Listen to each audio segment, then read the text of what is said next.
Welcome to the fourth part of this video series. So we have this cool little character. In the comments, let's give her a name. I'll take first comment that is appropriate. We will then name our character that. Right now it's cool, we're walking, but I can just walk over this hill and that just doesn't feel right. So we're going to talk about collisions now. Pretty simple to do in Flame. There's a variety of ways to do it. I'm going to show you the way I like to do it, and let me know if there's a way that you prefer, and we can take a look at that option too. But yeah, basically what we're going to do is we're going to go to our player object, and we're essentially going to, because the player, at least right now, the player is all we care about in terms of tracking collisions. Like, we don't care if water collides with this because it doesn't move. Sure, maybe in the future we'll have some like enemies or NPCs that will also need it. But what we're essentially going to do is attach onto the player object a list of collisions so that every time that it is trying to move, we can check, hey, is there a collision right on there? So that's what we're going to do. And in order to do this, we're going to sort of at least start to add a little bit of organization to our project. I'm going to make a new project, or a new folder rather, called collisions. And the first thing we're going to want in here is, let's start with our custom hitbox. And the reason for that is our character, in terms of its tile space, is actually larger than its hitbox. And to show you this, there's a cool thing you can do in Flame. Basically, within any onload function, we can set debug mode equal to true. And when we do that, I'll just reload here. We're actually going to see what this character really is in terms of how Flame understands it. And it's because it's, I believe it was 48 by 48 pixels, the actual canvas that we were cropping, but the character obviously doesn't fit within that. So what we want to do is have a custom hitbox on this. So that's what we're going to do first. We're going to just create a class called custom hitbox. And this will be a very simple class, custom hitbox. Yeah, there we go. And it's just going to have, essentially going to have a position, because it's going to be a position relative to this. So where's the X and Y start? And we'll call it the offset. And then it's going to have a size, right? A width and a height. So let's make those right now. So we'll have final, these will all be doubles. Generally, we're going to use doubles in Flame. That's just the standard way to go. So offset X and offset Y. Then we're going to have a double for width and a double for height. I believe we can go like this, and we can create it with that and basically save ourselves a bit of time. So there we have our custom hitbox. Just a very simple class. No methods at least on it yet. We should be good. And what we want to do with this hitbox, or this custom hitbox, is actually apply it to the player. So to do that, we're just going to put it kind of after our walking stuff, and we'll just have custom hitbox, and we'll just call it hitbox in this case. And it's going to be equal to a custom hitbox that we're going to instantiate right here. And really, this is going to be able to be a const because it's not going to change. It's based on this player. Now, if we had dynamic players, like different sprites or whatever that were different, obviously you'd have to change your logic here. But for us, for now, this is fine. We can always refactor that later. So for this, we need to set some magic numbers. So let's actually just set the offset to 0 and 0 and give it a width of, let's just do like 32 by 32, just to kind of see what it looks like. I thought we could do this as a const. Oh, we can if we make this a const. There we go, which we totally can. There we are. So let's just see what that looks like. And we'll have to refresh for that. However, there's a tip coming up that's going to change our lives. Well, you can't see it because we have to still add it, render it to the screen, essentially. So to do that, where's the best place to do that? I think just in the onload. What we're going to do is actually add, and we're going to add what's called a rectangle hitbox. And if we look at this, this is essentially something with like a position, size, it has a whole bunch of other stuff. We're going to essentially construct it using our custom hitbox as sort of like its default value. So to do that, we first of all need a position. And what we're going to do is we are going to make a vector 2 of whatever our hitbox dot offset x's, because that's like the x position relative to this component, and hitbox dot offset y for position. Then for size, very similar but different, vector 2, we want to use the hitbox dot width and the hitbox dot height. So now if we save and green arrow, we should see this little like yellow box around it right there. So, and if I actually maybe move this to like 2 by 2, it might be a little bit more obvious.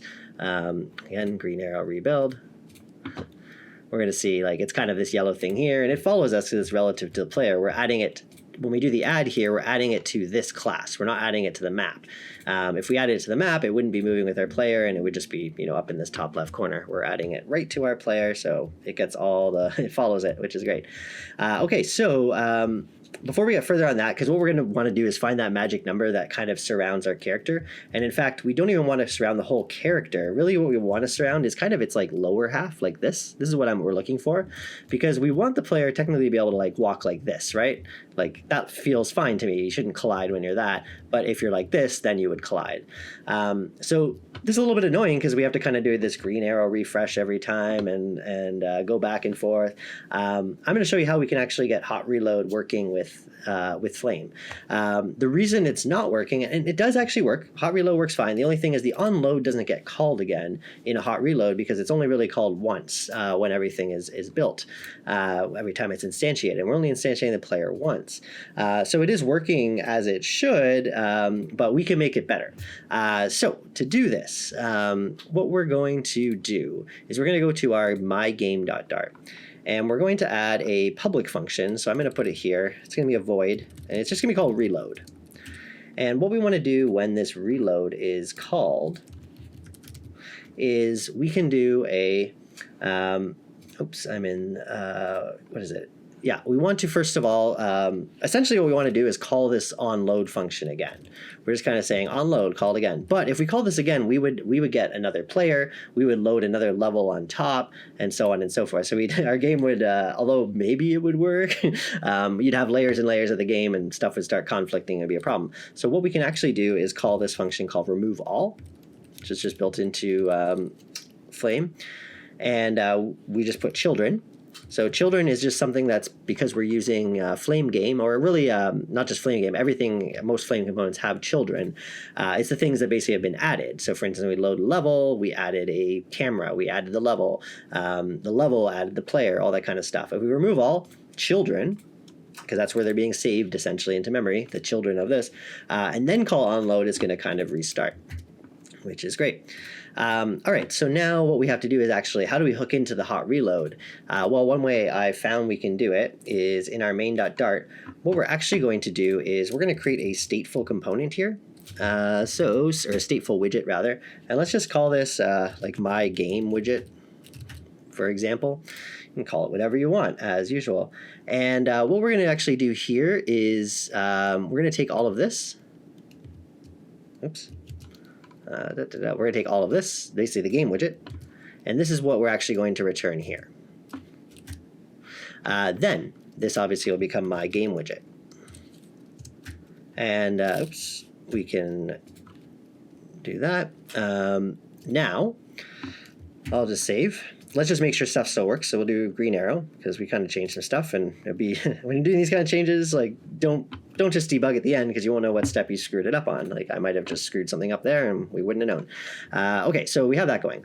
Now what we want to do is there is a similar to like in the stateful widget when you have like your on init and on destroy. That's totally not what they're called. What are these things called? What we're going to hook into is the reassemble override. So super.reassemble. This is basically what gets called when this is reassembled. And as far as I know, a hot reload is something that will trigger this.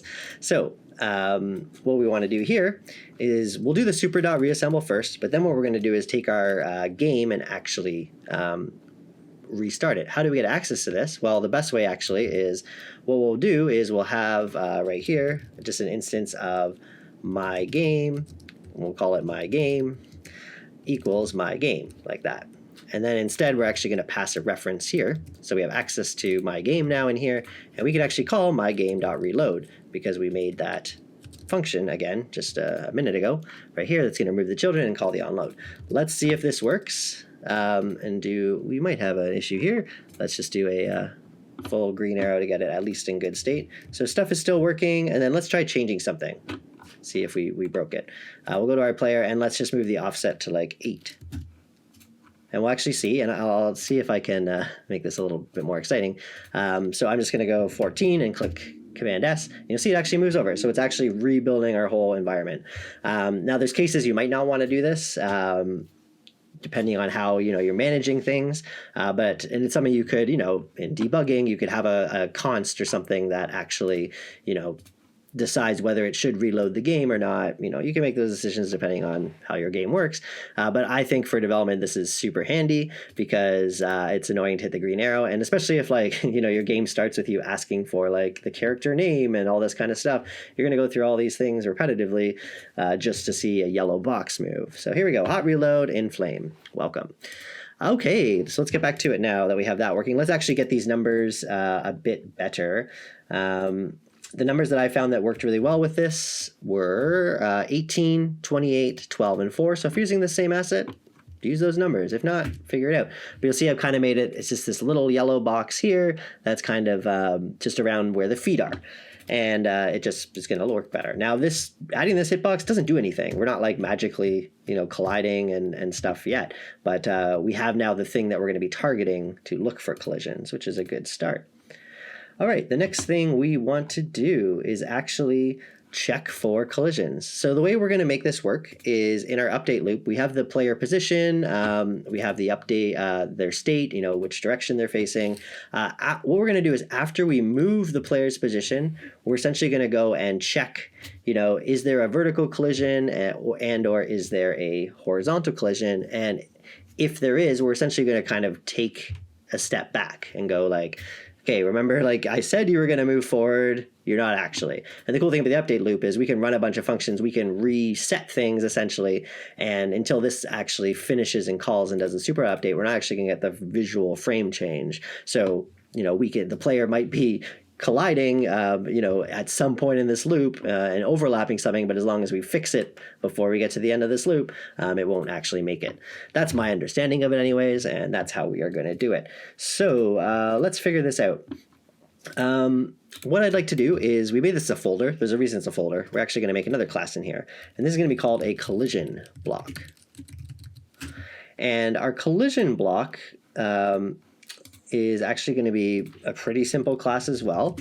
And really, it's just a class really for, at least for now, for our own naming purposes, because what it's going to do is it's actually just going to extend something called position component. Position component is a very important component in Flame. Most things you're rendering, or anything you're rendering really to within your game world to the screen, is somewhere along the line going to be inheriting the position component.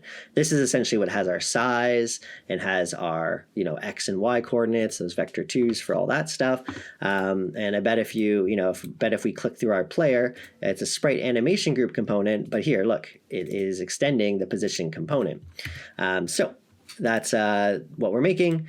And really all we need to do in here is just pass the supers in so that we can actually, do things with it. So we want to just do super.position and super.size. So this will just allow us to actually, work with a collision block and pass these in, which then just do, this whatever the size argument does and the position argument. So that's good enough for us for that class. Let's do that. And what we want to do is essentially, when we load the level, we need to look for, collision blocks. So how do we determine what a collision block is? Let's go to tiled. What are these? It looks like I made some mistake, guys. How do I erase them? Maybe this. Oh, that just moved everything. Okay, don't do that. We just won't worry what these are. There's an arrow tool. Is it just this? Is it this? Okay. We'll figure out another time. Anyways, what we're going to do is we already have a spawn points layer, which is just an object layer. We're going to create a new object layer. So new object layer, and we're going to call this colliders. You can call it collision blocks, you can call it whatever, doesn't matter. Freedom to do what you wish. And within here, we are going to add a collision block basically around here, or a collider around here, and we're going to add another one around here. So you'll see they're part of this, and if I turn these on and off, you'll see. Okay, cool. So we have those now. We're going to save. Make sure you save. It's pretty easy to forget to save. And then you'll be like wondering what the heck is going on. Keep in mind, saving our tiled map will not invoke our hot reload. There's probably a way to hook into that if you really wanted to, some kind of watcher, but I don't think that's a problem that I need to solve right now. So let's just close a few things. It's getting a little bit nasty here. A little command KW will get rid of all your unsaved files or save files. And let's go to our level. So our level, what do we want to have in here? Well, we want the level to store something in Dart for us to make it easier of all of the collision blocks, where they are on the map and how big they are. So let's have a list of collision blocks. That's our custom class, and we'll just call it collision blocks. And we're just going to make it an empty list to start. Then what we'll do, we already have this spawn objects method, which is cool. Yeah, I guess we can do it. I guess we could just do it right within spawn objects. But this is kind of, I think, a little bit different. We're going to have something called, should we call it? Let's just call it add collisions. Because, like, to me, this is where we'll be putting, yeah, like we spawn our player. We'll probably spawn, like, enemies, you know, whatever, pickups, that kind of stuff. So we'll have our add collisions. Now, this function is going to be kind of similar to this. We're essentially going to be taking our, looking at our map and getting this, but we're not looking for spawn points anymore. We're looking for colliders. And we'll just call this collision layer, or like collider layer. Colliders layer. We'll keep it kind of the same. And again, similar to above, we need to make sure if if colliders layer does not equal null, because it could be null. You might have forgot to put in the map. Maybe the map doesn't have any collisions in a future level. It's like just like an open world, no map or no collisions. Yeah, so we just want to make sure it's not null. And then we're going to do a loop. So we'll just do final, let's call it collider in colliders layer dot objects. So I'm just basically looking at this right here. And we know in this one, we don't have to, you know, spawn points, we're assuming we're going to have a player spawn, whatever sort of thing. So we had a switch case for that, but we don't care about that. Anything in the collider layer, we're just going to assume is a collider. It kind of makes sense. And what we'll do in here is actually just make something, we'll call it block, and we're going to add a collision block, right? This is this little thing we made, just this simple little thing that has an X and a Y. And we're going to give it a position of a vector 2, which will be the collider.x and the collider.y. Then we're going to have a size, and that will be collider.width and collider.height. Cool. And now let us, first of all, that we made that list, that array, that list of collision layers. Oh no, that wasn't it. What are we looking for? Collision blocks. We had this list. We are going to just add to that the block, but we also want this to be part of the map in some way. So we're actually going to then just do add block. So this is adding it just to this list that we're going to be using to do our collision checks. This is actually adding it as like a component. And there's a cool advantage of adding as a component, which we'll see in a minute, which is if we turn debug mode on in our collision block, which, where do I do that? Is it, can I just do it? I think you can just do it in the constructor. Debug, yeah, debug mode equals true. Let's do it right here. If we turn that on and go here, we're actually going to see the collision blocks. So that's super handy, right? You can actually see where they are. So we got that pink box, we got that pink box. It's beautiful. It's a beautiful thing. I'm going to, yeah, let's keep it on for now. Why not? Let's keep it on. Okay, so now what we want to do is to like optimize things is we want the player to essentially know where these collision blocks are. So it doesn't have to like go and talk to the map, and it can kind of just like work in its own little world and not be like passing information back and forth. Although, I think that would be possible. This, is going to be a better way to do it. So what we're going to do on our player right under the hitbox is we're going to also have a list of collision blocks like we did on the level.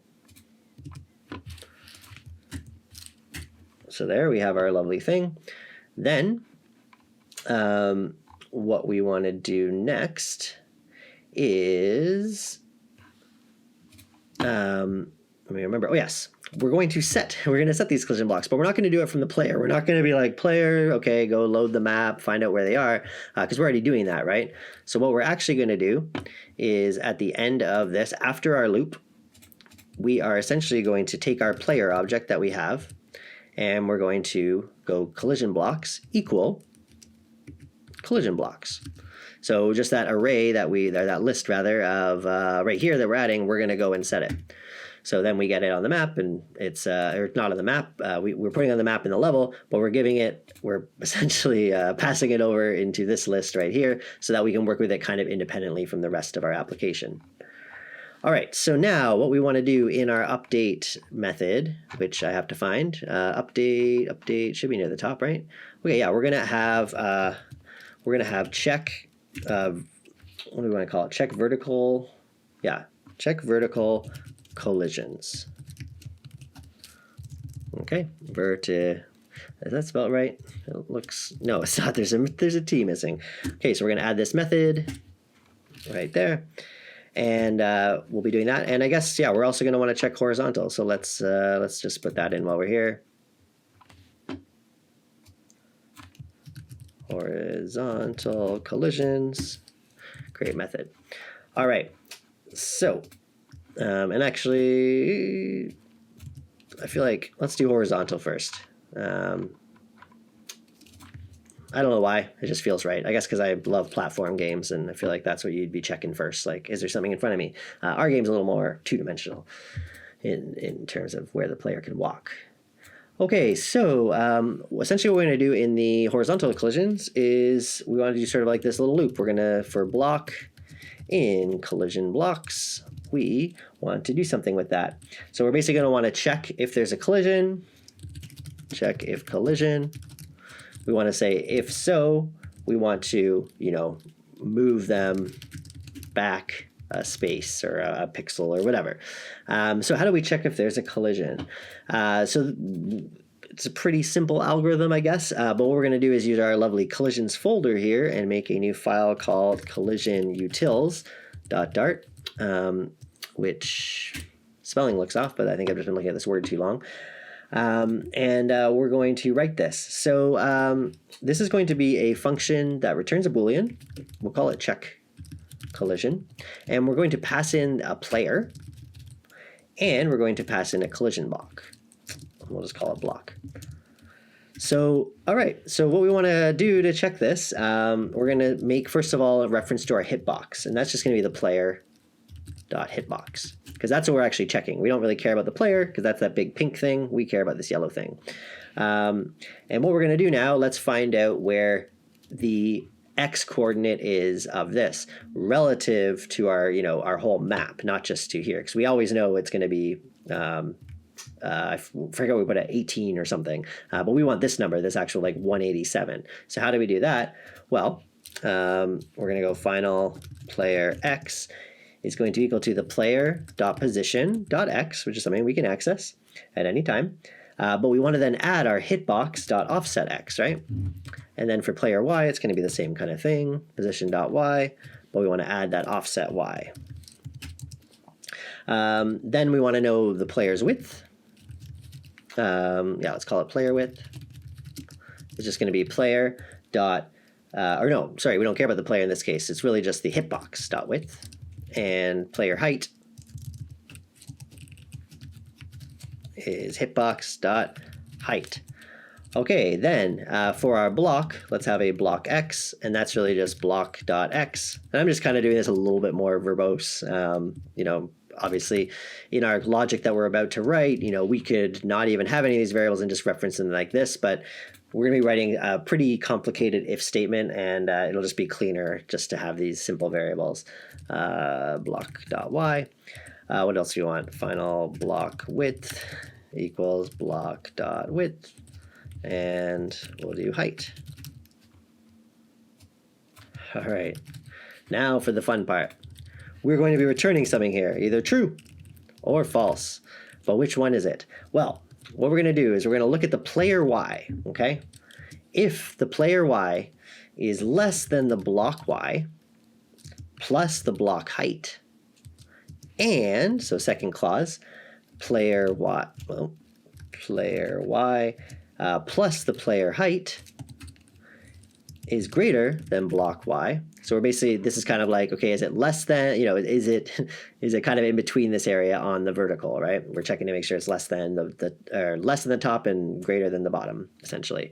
Then we know we potentially have a collision on the vertical axis, but we also have to worry about the x-axis. So essentially the same thing, but a little bit reversed. If the player x plus the player width, oh wait, that's not right. We want to check, and player x is less than block x plus the block width, and player x plus player width is greater than block x. And we'll save that. It's a really long sort of thing to do it. You could there's probably a better way. There's probably like a Dart utility function or like some smart algorithm that can do this quicker, obviously quicker, but cleaner. But this is fine. This is fine. We're going to fix one thing. Where did I see it? Block width. We're going to just rename that symbol to block width and actually spell it right. All right, so we have this lovely thing. Just going to return true or false. It's pretty simple. The math is not complicated. Let's do it. So yeah, check if there's a collision. So here we can go, what do we call this function? Check collision. So if check collision, and let's import that. So we want to pass in the player, which is actually just self in this case, because we're in the player class. Is that true? We're in the player class, so it should be self. Or sorry, I'm thinking, sorry, I work in too many languages. This self would be if this was Python generally. And then we want to check it against the block. So if there is a collision, we're going to do something. We're also going to be doing this on the vertical one, so let's just get that sort of, stubbed in there. Okay, so now what do we actually want to do here? Because we need to, first of all, we really only care if they're moving, right? If they're just like sitting up and leaning on the wall, let them lean. So let's check the velocity. So if the velocity is greater than 0, we're going to basically take our velocity dot x sorry, I should be checking velocity dot x, not velocity itself, because we're in the horizontal one. So we're checking if they're moving. This is basically them moving to the right. We want to set their velocity right to 0. Be like, no, you're not moving anymore. And then what we want to take is our position dot x is going to be equal to the block dot x minus the hitbox dot offset x minus hitbox dot width. So essentially what we're saying is, hey, if you come up to this thing, because we're doing this is the right one, right? Yeah. If you come up to here, not only should you stop your movement essentially, we also want you to take a step back. And what we're going to do is take wherever that block is, whatever its x position is, but we're going to essentially subtract out the hitbox's size so that the player gets put, in the right place. Something like that. What we can do is if we find one, like maybe we're in the first block, maybe we're in the third block, like we could have 100, but as soon as we find a collision in the horizontal space, we can just break, right? That will break us out of this loop because it doesn't matter if they've found one. If we found one, we're just going to stop and we don't have to check anymore because who cares? We can check on the next frame. Now, after this, sorry, not after that. After that if statement, let's check if velocity.x is less than 0. So this is them moving, but in the left direction. They're going this way. And in this case, it's kind of similar. We just want to take our velocity.x and set it to 0, and its position.x is actually going to be the block.x plus block.width minus the hitbox dot offset x. So if that makes sense, it's like pretend this water was a thing, and we go here. We want to take whatever we're placing them at the block.x, which is right here, right? But then we're adding the hitbox width. So we're adding this whole width here, but then we're subtracting out whatever the offset is of this, so that it all kind of makes sense. Hopefully that makes sense. There it is right there. So that will get us through there. And then for vertical, there's not much different really at all. I'm just going to paste this in here. It's the same exact thing. It's just using heights and Ys instead of X's and widths. So there you go. So yeah, we have our check vertical things, which will do their stuff. And I believe we're calling this function. And I think that's all we need to do. Let's just do a green arrow rebuild for fun. Let's find out. Oh, look at that. I'm not faking it. I swear. If you can hear, I'm still hitting the key. There, we got a collision there. So you see it happen right where the yellow box lines up with this, which is exactly what we want. And it's cool because I can walk under it, right? If we didn't do a custom hitbox, or even if we did, but we used the whole character's, footprint essentially on the screen, it would look weird because I would be getting blocked even probably like, maybe not there, but there. It would be like, oh, I can't move, but I should be able to move. I can walk up to here. So yeah, there you have it. I can walk up in front of it, but from behind, I can't go too much behind. Can't really go any behind it. And in fact, that brings up a good point. We probably could edit our hitbox to have a little less Y. And let's just do that right now for fun. How can I do that? I forget where where's the arrow tool? That's what I forget. Objects. Maybe I just have to is it this one? Oh, that's, I guess, the selecting tool. Okay, cool. So that means I can probably use that and get rid of whatever these are. I don't know what those were. So we can actually take this and we could, for instance, make its height let's do 44 as its height. And then we'll just also make its Y 4 more to account for that. So you'll see it's like this. So let's save that just to kind of see if this makes sense. Let's go back here. We will have to green arrow for this. So you'll see it's now like this shape here. So I should actually be able to kind of tuck myself under it a bit. Actually, there's a good point. We need to deal with that actually doesn't work in our case because of the order of rendering, which is something we'll get to at some point, so that they're actually behind it. But if you could imagine, they were behind it, that's kind of what you would want, right? If this was like a hill, you should be able to kind of be a little bit behind, just not, all the way. So I'll undo that change for now because it's not really relevant until we get that fixed, but I did want to show it. Lastly, let's just turn off our debug mode stuff. So I'm just going to search for debug mode across the project, and let's just remove it. It's easy enough to put in. A nice trick is having sort of like a constant for debug mode, so you can quickly turn it on and off, and maybe we'll do that at some point. But okay, so those are all gone now, which is nice. We can actually kind of see. So it's interesting. Actually, our collision box could actually be even smaller, because I forgot when they're on the left or right, it's really just this we care about, is their body. So let's actually let's put this back in as debug mode true. Was that the right thing? No. Where do we have our player? Let's put debug mode on the player. Let's adjust our hitbox a little bit more. So let's make the offset X, maybe 4 more pixels. And then let's do our width for less pixels to make up for that. So I guess that'd be 8. Oh, this is a const, so maybe that's not. Wait, what's going on here? Did it not get smaller? Oh, it did get smaller. Oh, I think I have to. Right, I have to take 8. I have to take 4 and 4. So what would that be? 12 minus 8. So that would just be 4 then. It's basically just this little square. Let's see if that kind of makes sense. See, that kind of fits a little bit better. We could probably do one, maybe make it 1 less, and therefore add 2 more to account on both sides. That looks nice. So let's see if that feels better. I think that feels pretty good. Cool. You can tinker with it. Do what you like. Let's turn our debug mode back off and just make sure that things are good. There we go. Look at that. Beautiful. Okay, well, that's it for this one. We got collision detection working. We are colliding. Water we didn't add collision to because we didn't. I mean, you could add it if you wanted, but I'm thinking that will be something we treat differently. Like maybe you can walk on it, but it splashes, or you walk slower. I don't know yet. We'll get there. Hope you're enjoying this series.